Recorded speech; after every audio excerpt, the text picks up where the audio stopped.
Debbie I record nanya nti maintenance na day dey na checking ye sa plane ya omotena mu inso no you say a low cost Chinese made aircraft the dey omokobo Z9 no no ye aircraft ensheda enye aboden China for na omoye na Ghana countries omototo bi no moye 14 e wo wiase Cameroon, Bolivia, China, Cambodia, Namibia, Equatorial Guinea, Djibouti, and Myanmar, and Zambia. Africa, ne Amina, Mwakeka, no way, ne boafu. Almost say, said that ni modern technology, ni visa, ye low cost. Na Ghana Air Force, no, ye J4, ye coin ye top 4.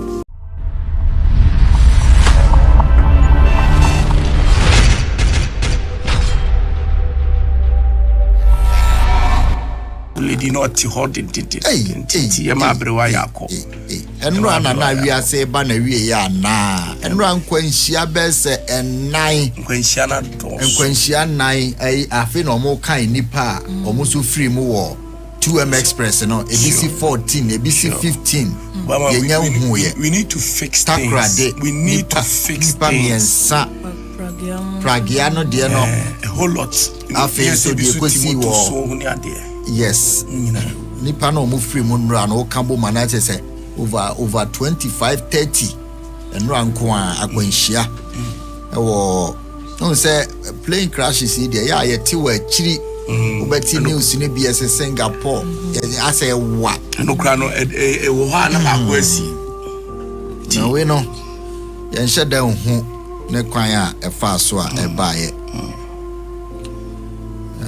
Nana ya wafram da bia wo de o microphone mba da bia sound mba nipa be sound no ba na etie nko a da bia o sound nana check your phone no da bia o sound mba anya wa so no pay so de enya sound a o pay na obeti fa check why ya na wa check your phone kakra ma ye nya asem ketwa na 2M Express sound ABC 14 ABC 15 say yes you tie yeah be hu why am so person what ten so yi pa what yes an be ko ani pa ni abro hey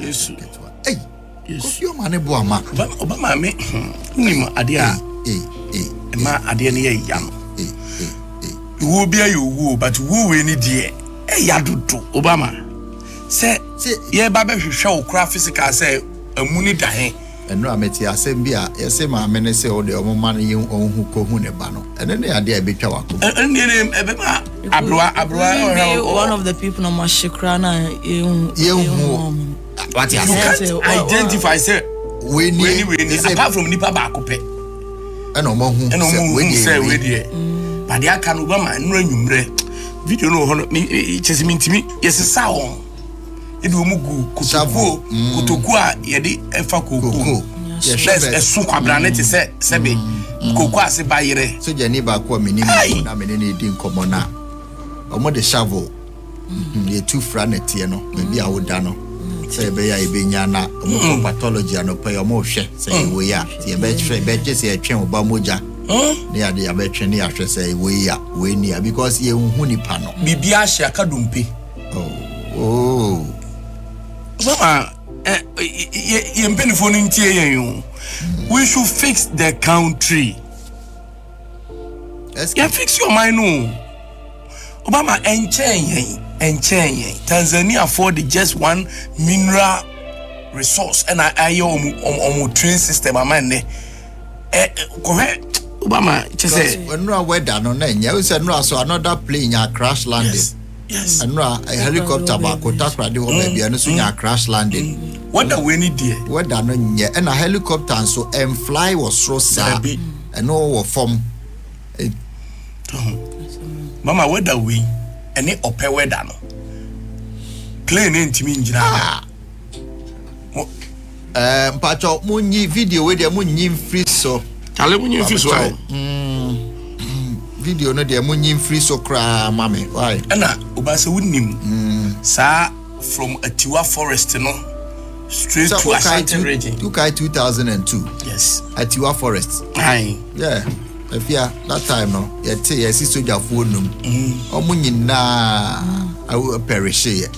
And at 2020 ana edukrom ehon so omo de no kra de e ball form no take off form kakra edukrom no omo de force marshal bia wa free mu na e continue coffee nisim nipa enum omo ye tempie e ko ball tigo po mu e na be ball form e na e ball form no e chie no bie ye e na omo fa mu omo pie ye no within 3 minutes na blast ye tie hye funu no if no more twen asie no chopper there chopper there ball form a record a chese oh yes maintenance to say yes 2002 2020 I see Ghana there see be say 2007 so 2000 yeah record oh yes we need to take care 3 of times in here yeah forces since maintenance I remember one no there no so near crash landing no we no omo de omo ye saved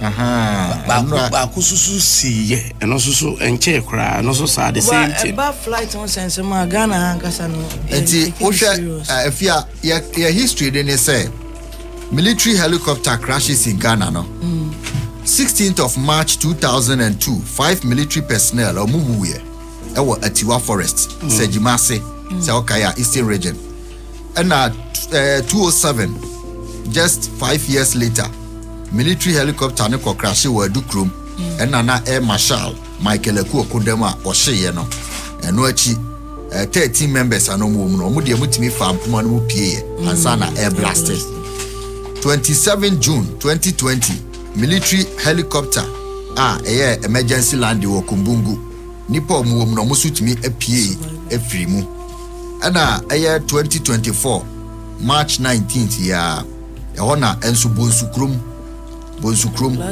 last year agona nkwanta ho de no Western region no so ekobo form a nipa no mo on say ebesi from crash landing ana soldier for no say emergency landing but krum of one so mu say crash landing ama nipa mo no na mo 21 Ghana Gas Company almost staff no omo nyina survive ena de asi na anwa de ya dance akrofom dance sikama nipa emwotwe afri mu a eno ye 6 August into check here 1 2 3 4 5 and asi na anwa de yes oba yes na recording ye there be a record nenya nti maintenance na dey de ne en check ni ye sa plane ya omotena mu yinso no yes say low cost Chinese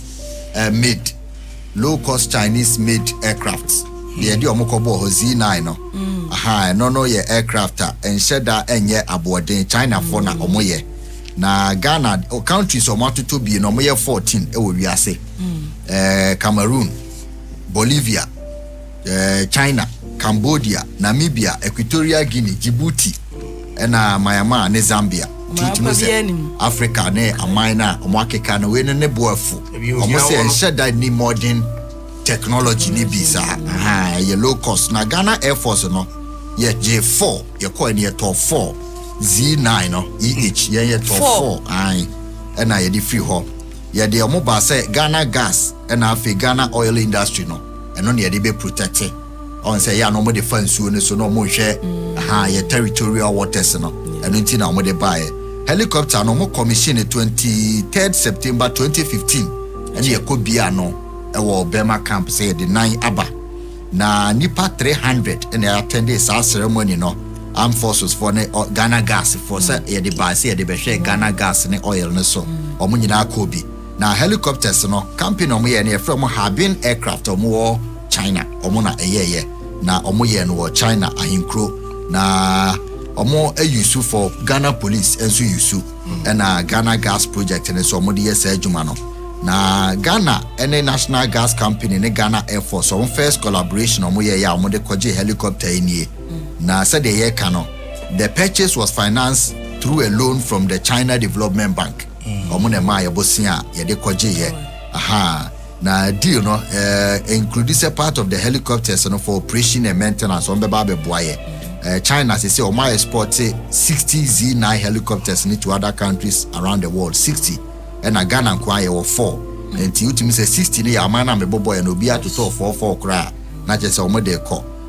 The 4 Ghana toy no. Yes, omo describe no by Chinese ambassador and say the most sophisticated model. Omo diaba. Nemo mare ho seme wo mu say a low cost. Now since 2014 I recorded 6 crashes around the world. So a plane. Since 2014 I recorded 6 crashes around the world. Ghana dey so 10% no. Yes. Well, serious. I know I can't say sometimes I want to be a mood or they were the neighbor of we bet me out to bear for near there. They are managing him. But we are 10 years in India. A maintenance and I then connect me see a mad they were crashes. And these are the things I say take care of. Ghana and me 2 years ago na minya bad flights wave. If you Obama because I'm flights in Kokumazi go misro. But I need to say I am shishan because maintenance in my say here was be saying people are not doing it. And they are waiting for something to happen and so now if your company be a say my media because we have government officials some offer these flights that they see say man but they won't come out and say they will not question anybody to maintain these things. And very sad. Nyame for mo say just hope say it's very sad. Just last week in Kuala Maku 17 team